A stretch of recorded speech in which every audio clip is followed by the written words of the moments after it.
Before this video starts, if you enjoy this video, there are many more like it on the channel already, with many more like it to come in the future, so if you enjoy, subscribe. I'm trying to hit 100,000 subscribers by the end of the year, and I am currently just 3,000 subscribers away from the illustrious 69K milestone, so if you could subscribe, I'd really appreciate it. Also drop a like so the video does better in YouTube's algorithm.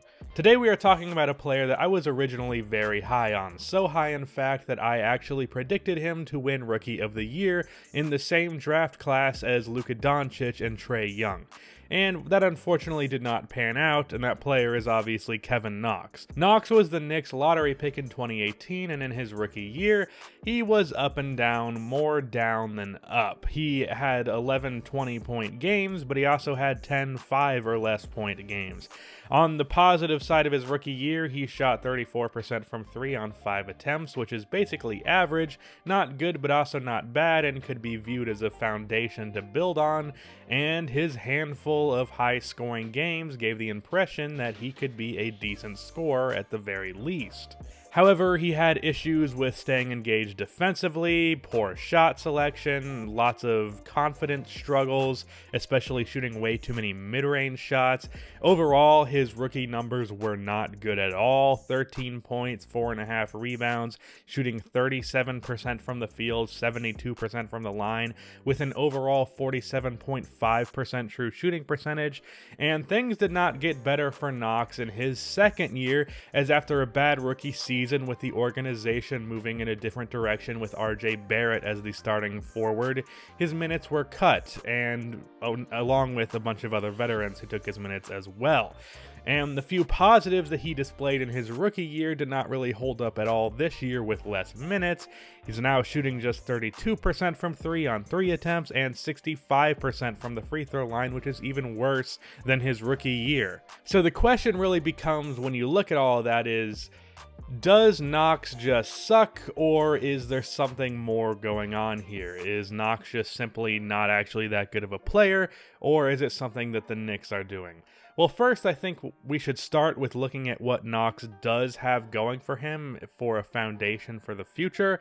One, the jump shot has promise. He has a very good looking form, and he shot a solid percentage in his rookie year on a decent amount of attempts. The one thing that is a bit of a concern, however, is how poorly he shot at the free throw line for a wing, and that's really one of the best signs of if a guy is a good three-point shooter or not, is his free throw percentage. Granted, that does not always correlate, as Lonzo Ball this year has been a good three-point shooter, but still horrible at the free throw line, as he's always been. But on a positive note, he did get to the line a decent amount in his rookie year. 4 3 throws a game per 36 is not bad. It's definitely not a lot, but it's something that could definitely be built on, which is kind of something you can say a lot with Knox in general. He's also pretty damn athletic with a good size and length. He's 6'7", 215 with a 6'11 wingspan, which with that wingspan essentially means he can play 2 through 4, and even though he is just 6'7", it certainly feels like he's taller than that. He's not slow or anything, not talking about the physical, not the mental. I don't know about the mental, but he has a decent handle on the ball. He's not Allen Iverson out there, but he's also not turning it over every time he attempts to dribble. He's shown signs of being able to get to the line, as I said earlier, while also having the tools to be a good defender, though he needs to be better at being engaged on that end. Really, where I think he has quite a bit of potential is on the defensive end, because being that size with a nearly 7-foot wingspan and that athletic, as long as he figures out his defensive IQ and makes an effort to be good on that side, he could be a very versatile and very impactful defensive player. He just needs to commit to that being a big part of his game rather than focusing on his offense. Also, there is some reason to believe that he can be a halfway decent rebounder. It's just a matter of also being in a situation where he wants to go for that. A part of it is that the Knicks have had really good rebounding centers and power forwards the past 2 years, so he hasn't been able to fully capitalize on that.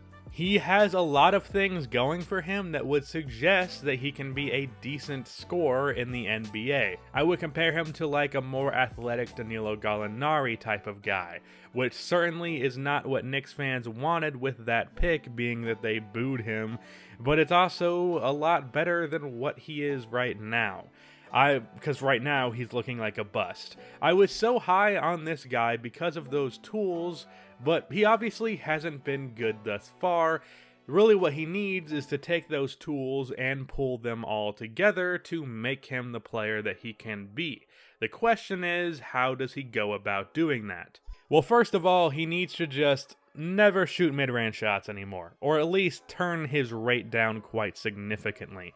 Now, no, this is not some anti-mid-range shot spiel. If you're familiar with me and familiar with this channel, you'd know that I am very pro mid-range shot, just not really pro long mid-range shot. But Knox takes way too many of them for his talent level. He's horrible at them. In his rookie year, 23% of his shots came from in between 10 feet and just inside the free throw line, where he shot 35%. And in his rookie season, 18% come from that same area, where he shot 29%. If he could simply cut out those shots, his efficiency would look a lot better. I'd also recommend he stop taking as many floaters. In his rookie year, 15% of his shots came from 3 to 10 feet, and he shot just 35%, which is not good. Second season, 12%, and he shot just 26%, so his floaters aren't exactly working either. If he cut it down to just threes and layups, he would certainly be better looking statistically than he is right now, though he does also have an issue finishing at the basket. He shot just 50% at the rim in his rookie year, 54% this year. That is bad for a 6'7" athletic wing. The league average is around 65%. He needs to fix that. And I don't understand why he has been this bad at the basket, because he has the tools to be pretty good at finishing around the rim. He's not skinny by any means, and he is athletic, so he should have the strength and the athleticism to get up pretty high and finish. But if he can hit more of those layups, turn his mid-range shots into threes, or just simply not shooting them, run the break, attack closeouts, which I think he should especially be good at with his athleticism and his ball handling, and pick up his defense and make that something that he should focus on. I think he could be a 14.6 rebound good defensive guy while being pretty efficient in the process. I could even see a world where he shoots like 38% from 3 on 6 attempts. That is a very valuable player to have. However, I don't think he's going to be that in New York, because I think Kevin's biggest issue overall is his confidence. I don't think the bright lights of New York are the best place for a player who is struggling with confidence to be playing. I don't think New York is helping him put those tools together at all. I don't think this roster having constant turnover, constant players in and out of lineups, constantly switching between what the starting lineups are, some players sometimes not getting any minutes, sometimes starting, things like that. A team full of a bunch of young dudes, not much veteran talent, and the veteran talent that is there is really just there to collect a paycheck, and they don't really give a fuck about helping the young talent. With coaching changes left and right, David Fizdale, then whoever the hell is the new guy, I don't think the Knicks are providing the proper stability for a guy like him to get that confidence. Now, it is an issue that Knox is struggling with confidence, and he should certainly get some criticism for it. However, that is just what we have here, so we need to make do with it. Knox has all the tools to be a really solid scorer in the NBA. Unfortunately, there is more to it than just having that tools. There are plenty of players throughout NBA history who did not have those tools, like Tyrese Thomas, for example, or Perry Jones, but they just did not put it together. And I think he needs to be in the right place for him to put those pieces together. I don't think he can do that with the Knicks because of the instability of that organization. I'm hoping that he is traded to an organization that is a little desperate for some young talent that puts him in the proper position to succeed. I don't think the Knicks are that. But Knox, as a big wing who can play 2 through 4, has a decent looking jump shot and is pretty athletic, while also showing signs of being a defensive player, he definitely has the tools to be successful in the NBA. He just needs the right circumstances. And unfortunately, I don't think New York is the place for that. And I think his career is going to end up being viewed as him just being a bust until he moves on from New York in some way or another. Hopefully, the Knicks trade him, but that's the end of this video. Please be sure to like and subscribe for more NBA content like this, and cue the outro music.